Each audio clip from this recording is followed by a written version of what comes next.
So yun, good morning mga paps, mga padyak. Ito na yung araw, and ito na yung araw na iniintay ng nag-aabang sa mga tangke performance. Ayan, tangke na brake set na quad piston CNC, tangke suspension fork, tangke na carbon frame. Ito na. Ayan, syempre ako muna yung magte-test. Ayan, alam naman natin na sumisikat na ngayon si tangke. Kaya ngayon medyo bago pa lang kami sa market ni tangke, na sa 2 months pa lang.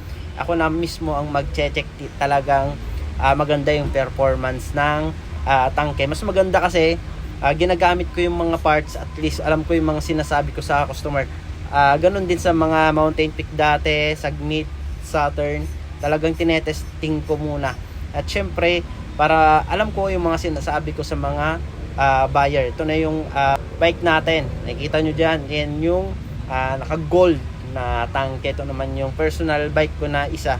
Ayan, ginamit to ng tropa natin. Pinagamit ko sa kanya to kasi nga wala siyang bike na available ngayon.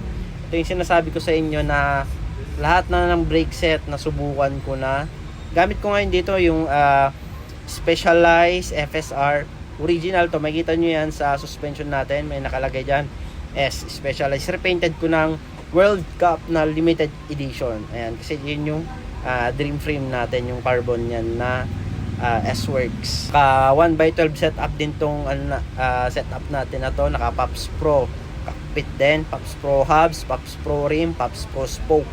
Ayan, naka CNC tayo na sprocket. Ito na tayo sa Cloud9. Dito ko tinest talaga yung brake set natin na tangke. Pababa, speed ko pababa 57, tas preno, ang sarap ng braking system niya, napaka-responsive ng preno niya, wala masabi. Tapos tinesting ko na isa lang yung gumagana sa likod, tapos ang takbo niya na lang 10.